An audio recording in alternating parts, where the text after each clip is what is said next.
हाँ दोस्तों नमस्कार। दानवीर Gautam, assistant professor, Hind PG college, Dariyabad, Barabanki. मैं आपके सामने एक ऐसे विषय पर चर्चा करने जा रहा हूँ कि जो हमारे जीवन में विशेष तौर से मायने रखता है। बिना इसके हम चले तो चलना असंभव है आज के समय में, जिसका नाम है पाठ्यक्रम या करिकुलम, जिसको हम लोग हिंदी में इंग्लिश में बोलते हैं। दोस्तों मैं बता दूं कि किसी भी विद्यालय प्रक्रिया में या व्यक्ति के जीवन में बिना करिकुलम के, बिना पाठ्यक्रम के चलना नामुमकिन है। अगर हाँ चल सकते हैं, लेकिन उसका अर्थ दूसरे क्षेत्रों में जाएगा।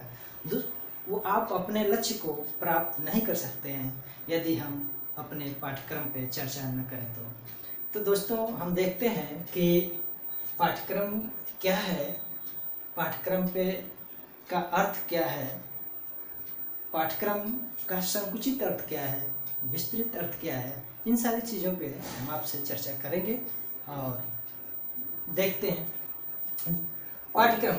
पाठ्यक्रम संपूर्ण शिक्षा व्यवस्था का संचालन केंद्र है। जैसे लिखा है कि पाठ्यक्रम संपूर्ण शिक्षा व्यवस्था का केंद्र है। जो हमारा शिक्षा व्यवस्था है ये बिल्कुल आधारित है किस पे? पाठ्यक्रम पे। इसलिए कहा गया है कि जो हमारा पाठ्यक्रम संपूर्ण शिक्षा व्यवस्था का संचालन का केंद्र है।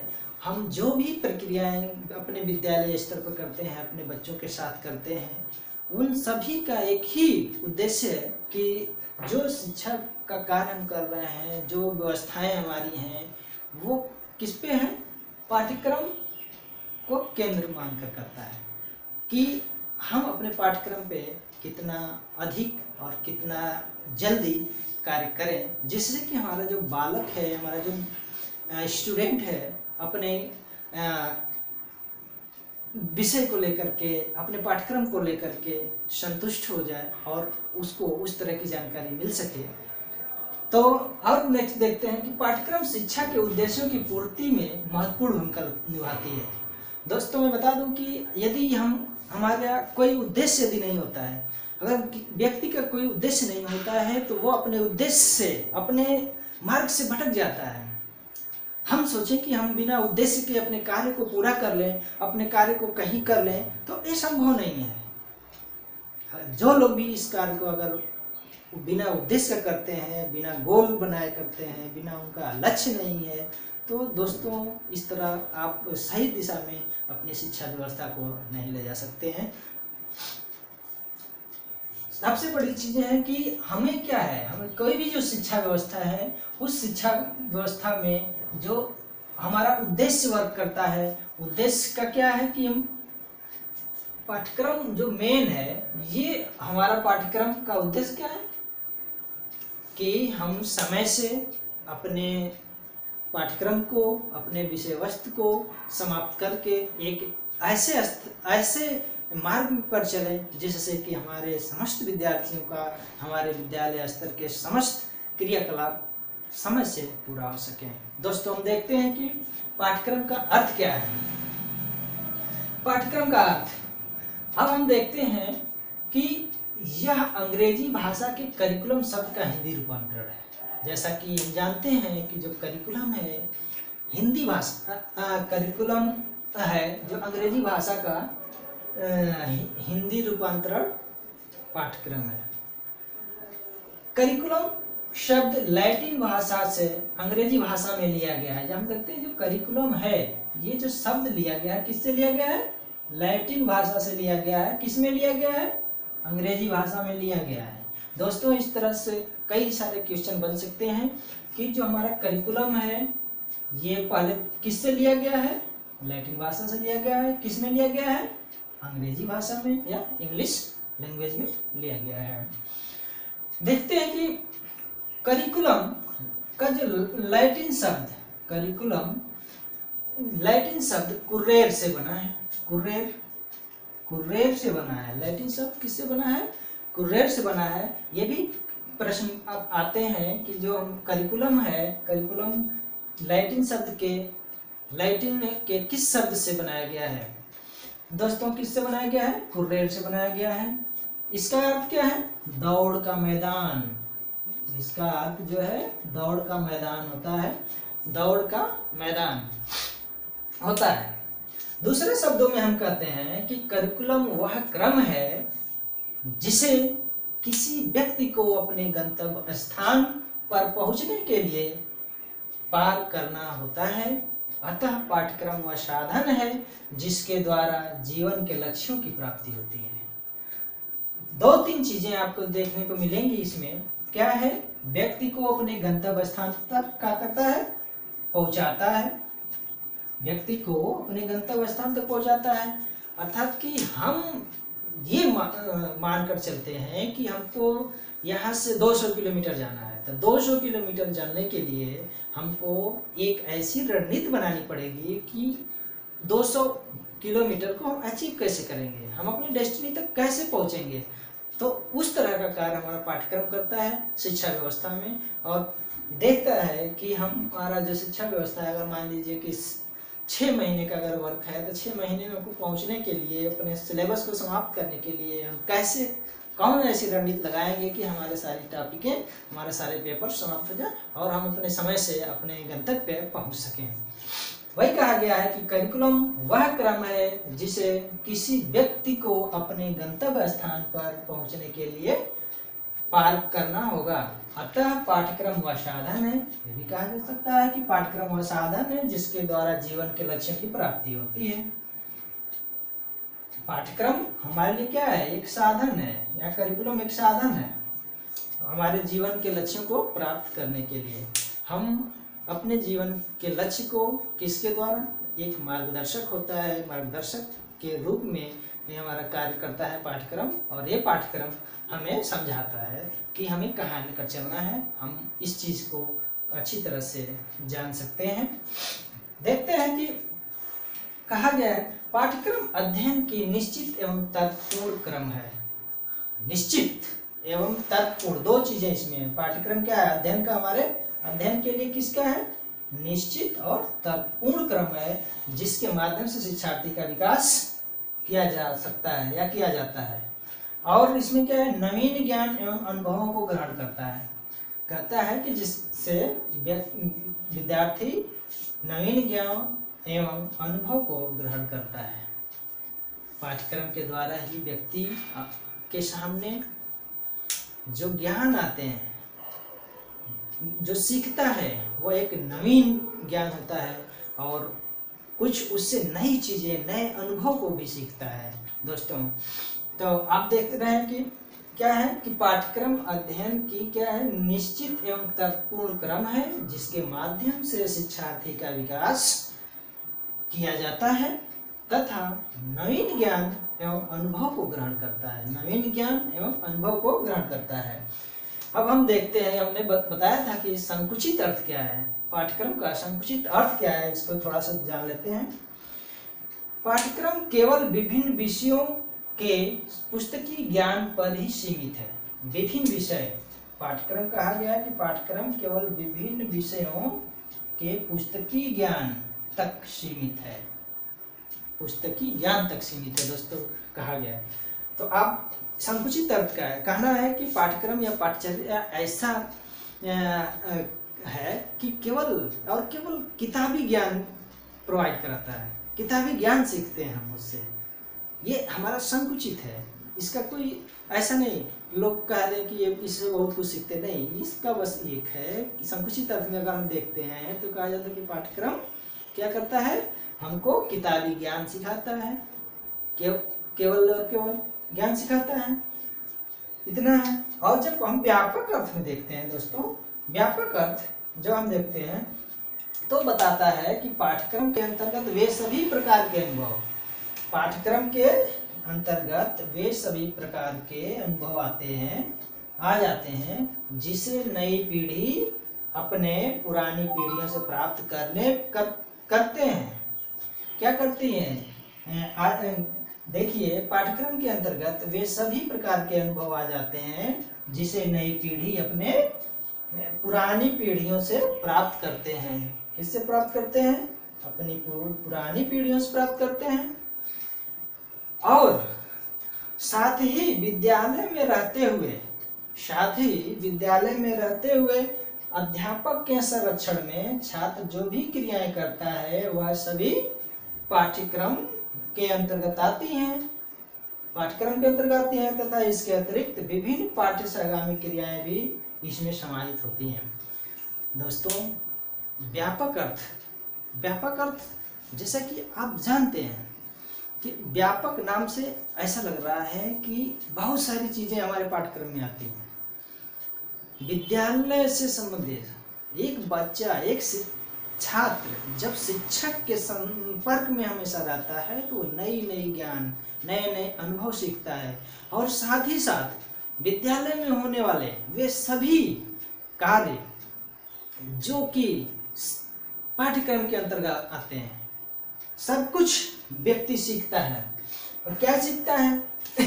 विभिन्न पाठ्यशागामी क्रियाएं भी सीखता है। विभिन्न पाठ्यशागामी क्रियाएं अर्थात को करिकुलर एक्टिविटीज की बात कर रहे हैं, खेल कूद और जितने भी कार्य विद्यालय के स्तर से पढ़ाई से अलग हट करके खेल कूद इत्यादि चीजें जो कराई जाती हैं वो भी पाठ्यक्रम के अंतर्गत आता है, जो कि इसका जो विस्तृत अर्थ है ये होता है। विस्तृत अर्थ। दोस्तों, हम अब देखते हैं कि पाठ्यक्रम की परिभाषाएं क्या हैं। पाठ्यक्रम के परिभाषाओं में विद्वानों ने अपने मत प्रस्तुत किए हैं और इस मत में इन्होंने क्या कहा है ये देखते हैं और हम समझते हैं कि पाठ्यक्रम कैसे हमारे जीवन के लिए उपयोगी है। और हम इस पाठ्यक्रम से हम अपने विषय वस्तु को, अपने पाठ्य वस्तु को एक नियत समय पर कैसे समाप्त करते हैं और ये हमारे लिए कितना लाभकारी है, तो हम इन परिभाषाओं से समझते हैं। देखते हैं, सबसे पहले बात करते हैं कनिंघम महोदय की। कनिंघम महोदय ने जो परिभाषा दी है उन्होंने कहा है कि पाठ्यक्रम कलाकार का वह साधन है। पाठ्यक्रम कलाकार का वह साधन है जिससे वह पदार्थ को अपने आदर्श के अनुरूप अपनी चित्रशाला में चित्रित कर सके। अपने चित्रशाला में चित्रित कर सके। दोस्तों, एक बात और देखने की बात है कि कनिंघम महोदय ने कलाकार किसको बोला है? शिक्षक को बोला है। कि कहना है पाठ्यक्रम शिक्षक का वह साधन है जिससे वह पदार्थ हमारा कौन है?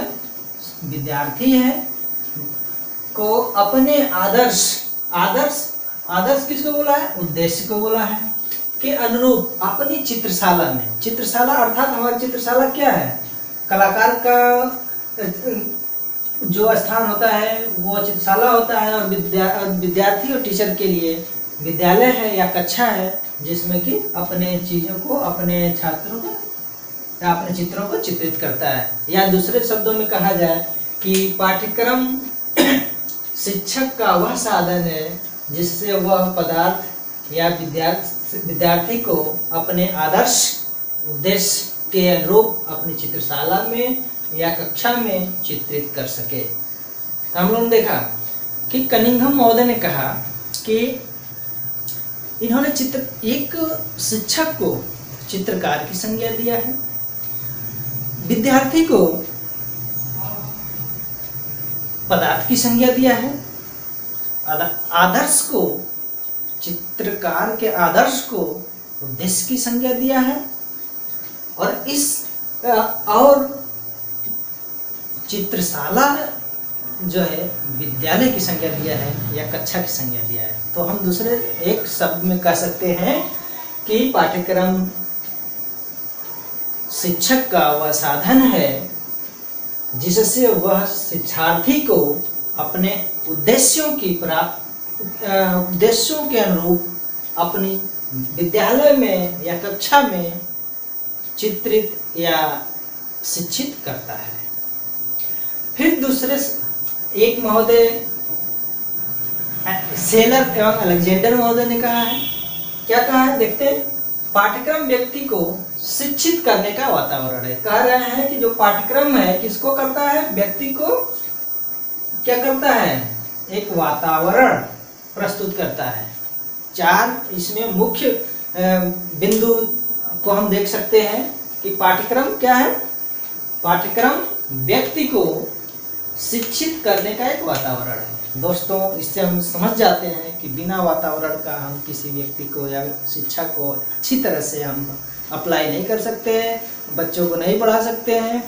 उसके लिए हमको एक ऐसे वातावरण की आवश्यकता पड़ती है जिसमें कि हम अपने पाठ्य पुस्तक, अपने किताबों को, जो अपने विषय वस्तु को जो हम पढ़ाते हैं तो एक पाठ्यक्रम के अनुसार पढ़ाते हैं। वो पाठ्यक्रम पहले से ही प्रिपेयर्ड होता है, बना होता है। हमको उसके उद्देश्यों को, उसके लक्ष्यों को सही दिशा में ले जाने के लिए कार्य करते हैं।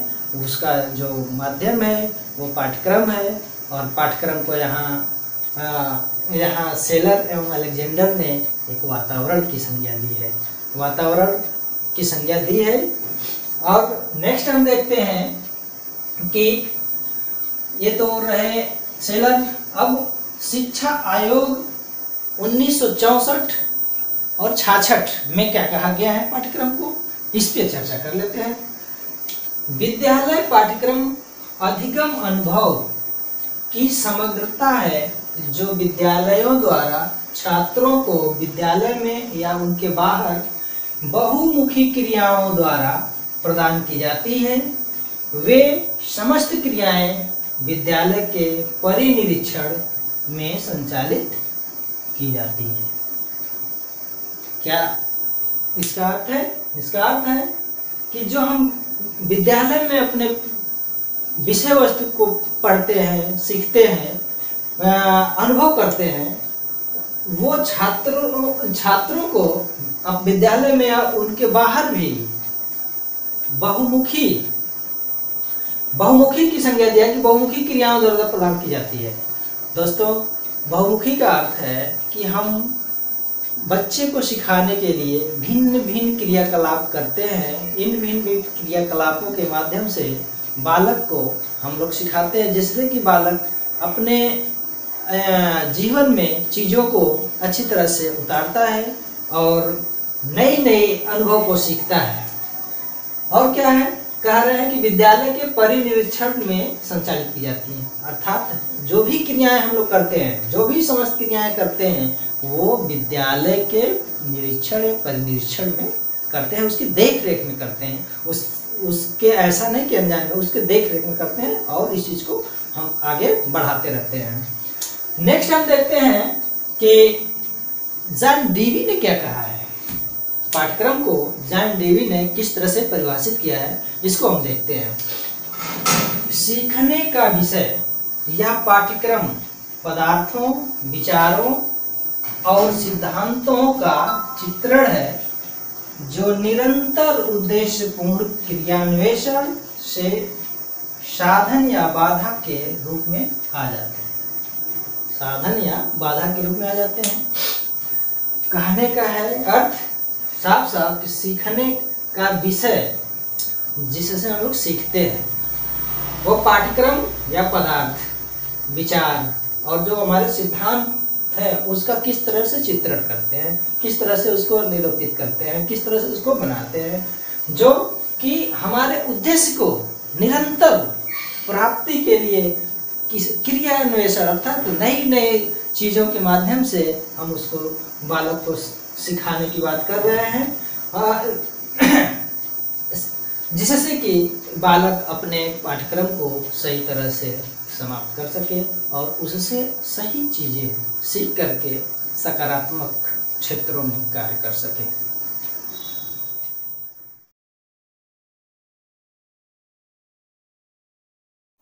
अब हम लोग चर्चा करेंगे शिक्षा की प्रकृति पर। अब देखते हैं शिक्षा की प्रकृति क्या है।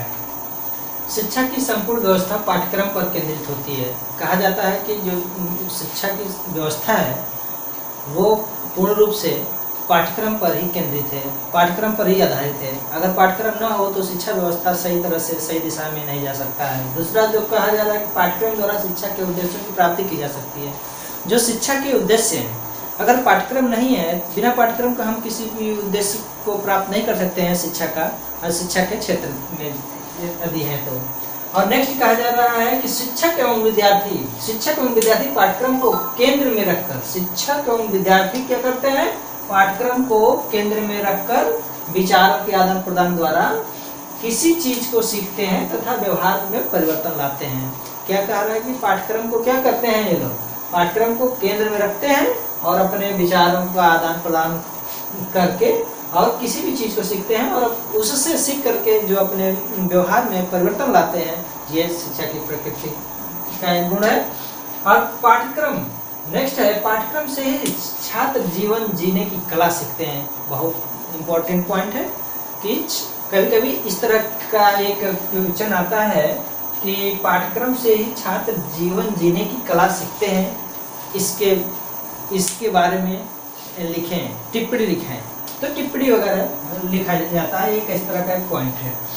तो यह है कि पाठ्यक्रम से ही छात्र जीवन जीने की कला सीखते हैं।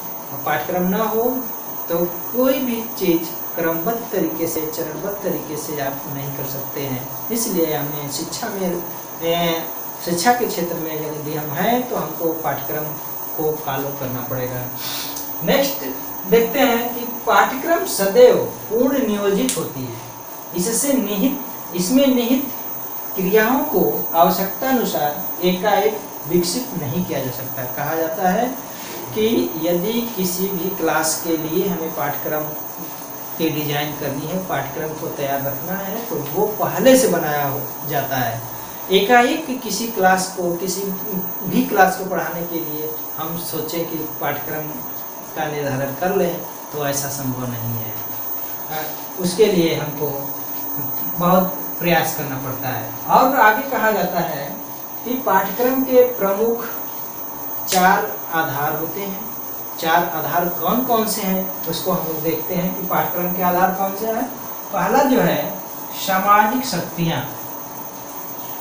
सामाजिक शक्तियों से तात्पर्य है कि समाज में जो चीज़ें हैं उसको हम लोग सीखते हैं। ये भी एक आधार है कि पाठ्यक्रम समाज की व्यवस्था को देख करके निर्धारित किया जाता है।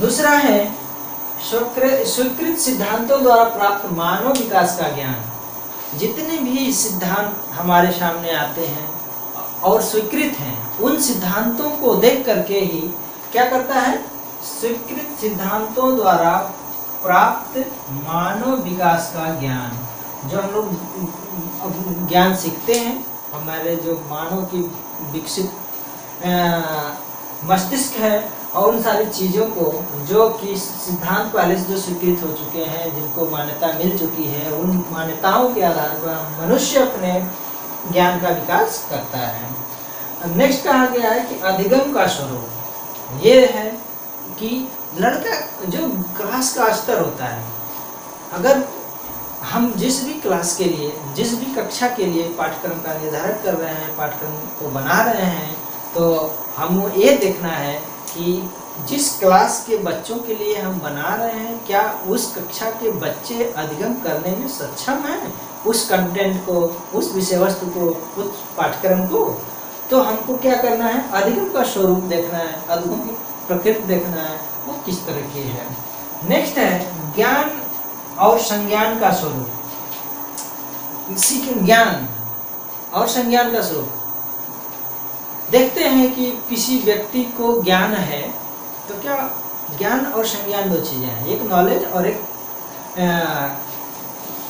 कॉग्निशन।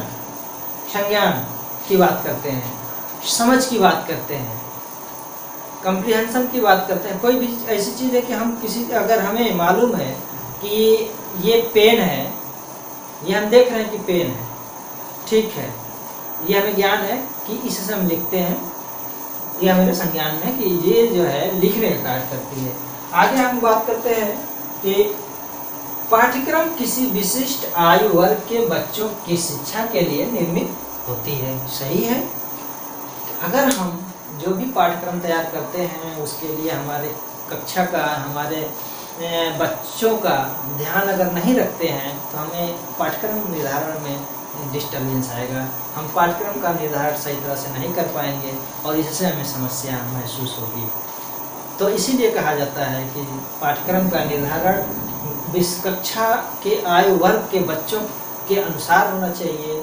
ऐसा नहीं कि अगर हम प्राथमिक बच्चे के लिए कोई पाठ्यक्रम का फॉर्मेशन करते हैं, पाठ्यक्रम को तैयार करते हैं, तो उसमें हम 10th या 6th के रीडिंग मटेरियल, लर्निंग मटेरियल उसमें समाहित कर दें। इस तरह से हमारा जो पाठ्यक्रम है गलत हो जाएगा। तो ये भी एक प्रकृति है कि वो क्लास बेस्ड होता है, विशिष्ट वर्ग को देख करके होता है, स्तर क्लास के स्तर को देख करके होता है।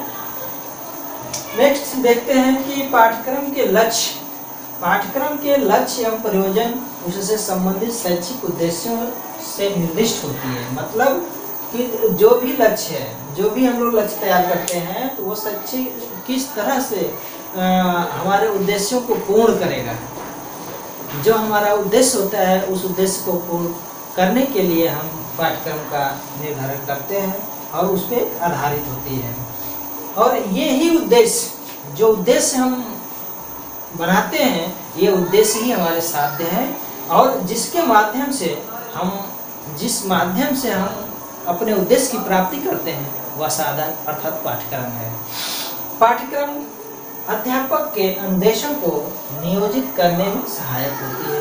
दोस्तों बता दें कि अगर पाठ्यक्रम नहीं है तो कोई भी अध्यापक अपने कार्य को सही दिशा में सही तरह से नहीं कर सकता है। इसके लिए हमको एक पाठ्यक्रम की आवश्यकता होगी और इस पाठ्यक्रम को कंप्लीट करने के लिए हमें हमेशा उद्देश्य को, लक्ष्य को, गोल को ध्यान में रखना होगा। इसमें हम लोग डिसाइड करते हैं कि कितना समय इस पर दिया जाए और हमेशा पाठ्यक्रम में टाइम ड्यूरेशन होता है कि इतने समय से इतने समय तक पाठ्यक्रम चलना है और उसका वो फैक्ट और वो पूर्ण रूप से वो पाठ्यक्रम पे आधारित होता है। पाठ्यक्रम के समापन को होता है, पाठ्यक्रम का कोर्स जो है, कोर्स के आधार पे पाठ्यक्रम बन जाता है, बच्चों के आधार पे होता है, विशिष्ट वर्ग के बच्चों के लिए होता है और जो भी पाठ्यक्रम निर्धारित किया जाता है वो क्लास का स्तर देख करके किया जाता है।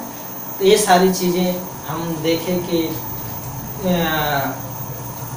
पाठ्यक्रम की प्रकृति क्या है। अब तक हम लोगों ने पढ़ा कि पाठ्यक्रम क्या है, पाठ्यक्रम की परिभाषाएं कौन कौन सी हैं और पाठ्यक्रम की प्रकृति क्या है। इन सारी चीज़ों पर हमने चर्चा करी है। दोस्तों आप हमारे इस वीडियो को लाइक करें, शेयर करें, सब्सक्राइब करें ताकि हम नई वीडियो आप तक पहुँचे। धन्यवाद।